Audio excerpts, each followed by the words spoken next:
I'd like to share a little.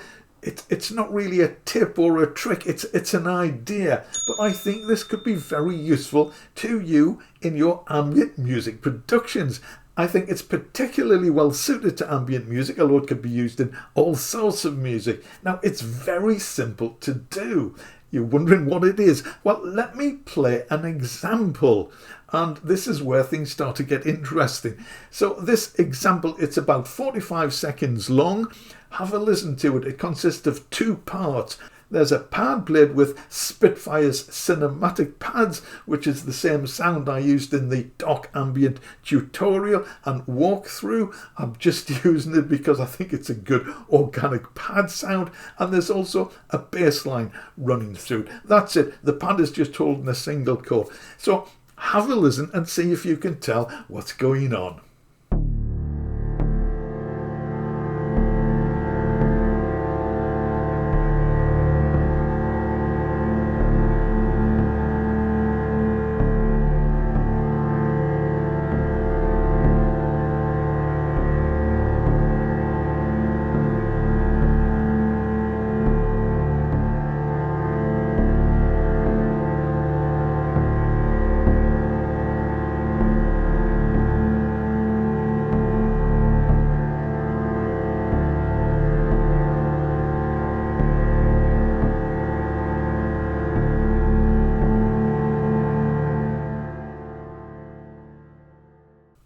Now, maybe you spotted this straight away, but maybe you didn't. Now, I created this. I know exactly what's going on. And to be honest, I listened to this and I struggled to know consciously what is happening here. So if you are not 100% sure what's happening here, you are in good company.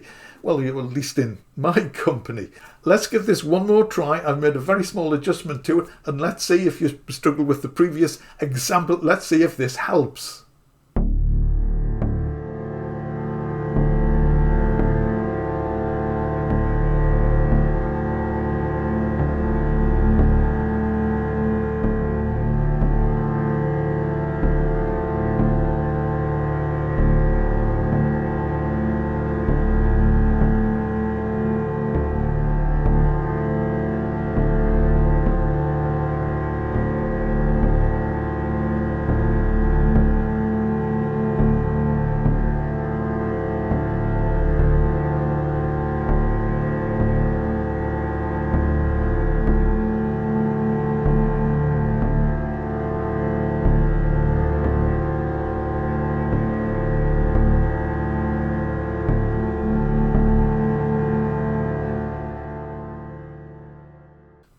Now, if you still didn't get it, don't worry, I shall explain exactly what's going on. So, what is going on? In the first example, the piece increases in tempo and then decreases in tempo. It's a 16-bar section. It starts at approximately 80 BPM.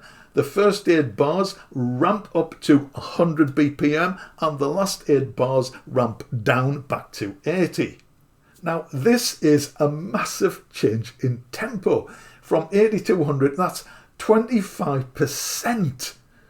And if you struggle to hear the difference or to hear the change, you might be thinking, what is going on? Surely I can tell the difference between 80 BPM and 100 BPM.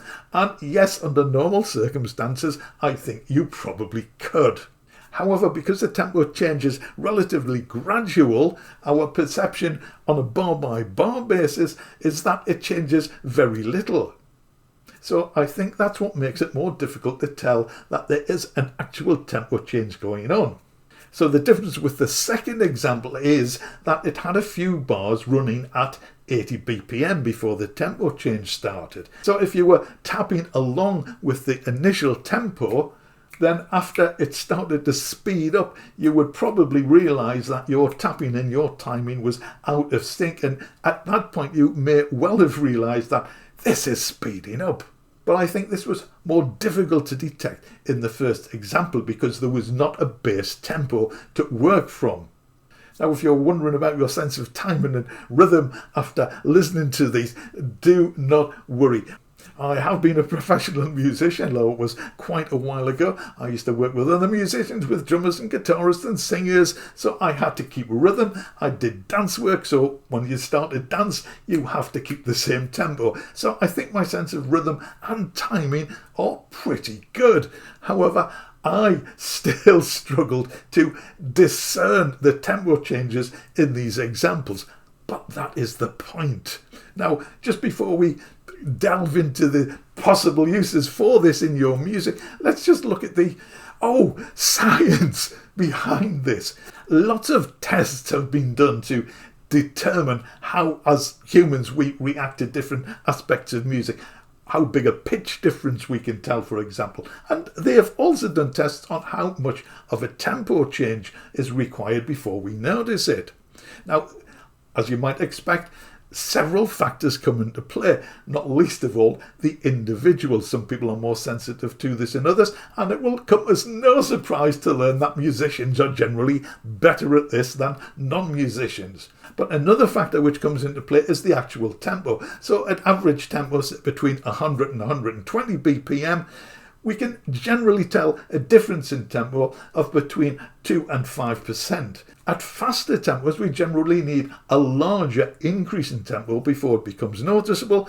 At lower tempos, we can usually detect a smaller percentage increase in the tempo. Now, if you're wondering why you perhaps struggled to detect a tempo change of 25% when the studies suggest that 5 or even 10% should be recognizable, it's because these studies assume an instant tempo change. So rather than ramping up and ramping down as we have done in these examples, if these tempo changes were immediate and not ramped, then I think you would be able to detect the change far better, far easier, far quicker.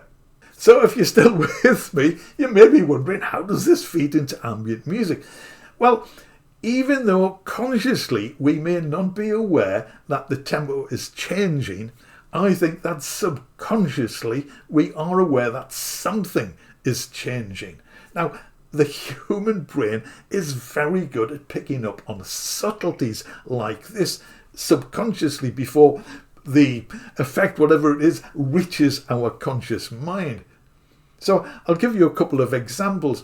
If you are familiar with mood lighting, or the lighting in an office space or a home, for example, you are probably familiar with warm colours and cool colours, and this can actually affect our mood. I think the biggest and best example is the summer sunshine, just to take an extreme example. We don't see a lot of that in the UK, but one of the most obvious examples is summer sunshine, which makes us all feel wonderful, and then the dark, overcast, miserable winter days which affect our mood and make us feel wish for summer. So in a home or office environment, if the light temperature changes from warm to cool, this can affect our mood without us actually consciously realizing what's going on.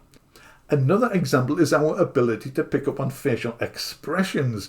We are very good, believe it or not, at reading other people, and this is where poker faces come in if you are playing poker. But normally, in normal social interactions, we can look at a person. It might be a friend, a relative, it could even be a stranger, and we get a feeling of what they are thinking of their emotional state from their facial expression. And we sort of subconsciously get this impression before it filters through sometimes to our conscious. Sometimes we don't even think about it consciously. We also pick up on body language in a very similar way. So anyway, that's just a couple of examples of how our subconscious is really good at picking up on small signals. Let's get into ambient music. So how can this be used in ambient music? So let's take a couple of examples of ambient music. There's the relaxation type, where people might listen to it just as background music, or to meditate to, or do Pilates or whatever to. And there's what I call deep space ambient, for want of a better term, where there's sort of a sound bed and arpeggios and little motifs running around over the top of it.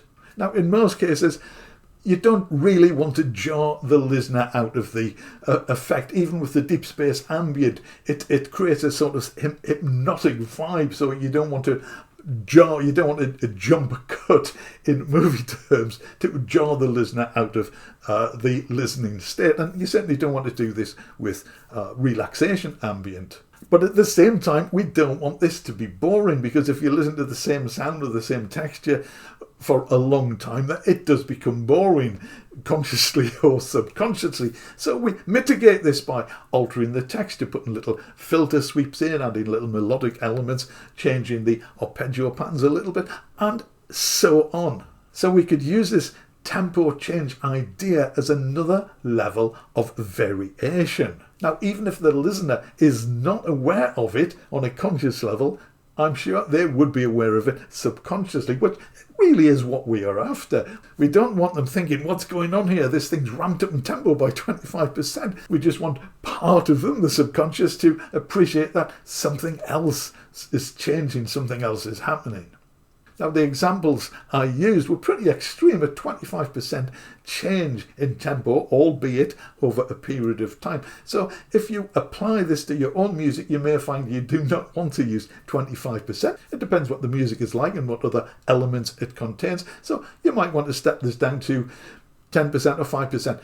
Do some experiments and see what works for you and your music. Now, one thing to bear in mind, which I hope was obvious from the two demo examples, if you start with a constant tempo and then change it, the listener is more likely to be aware of the tempo change, because their brain consciously or subconsciously has locked into this constant tempo.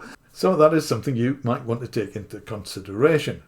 Of course, you could always start from the get-go and ramp up and ramp down and ramp up and ramp down. Now, when I initially thought of this idea, I conceived of it as a sort of wave which would ebb and flow like a tide. Now, a tide usually is always moving. So if you didn't want the listener to lock into a constant tempo, you could create a series of ramp ups and ramp downs. So your piece would always be changing in tempo.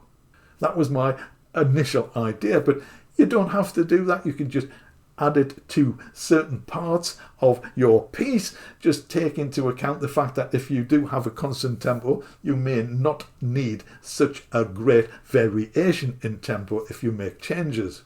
At least not if you don't want the listener to think, why have they changed tempo? This is supposed to be a subtle, almost subconscious effect. Now, you should be able to program tempo changes in any DAW worthy of the name. I'm sure you can, but the only one I am at all familiar with is Cubase. So I will show you how to enter these ramp up and ramp down tempo changes in Cubase.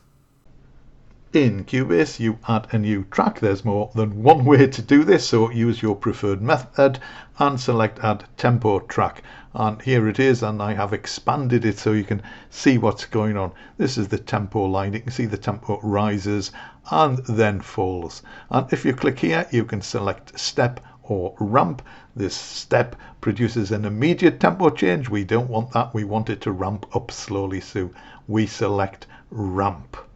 And if I play this now, you can see that, and hear hopefully, the tempo changing as the piece progresses.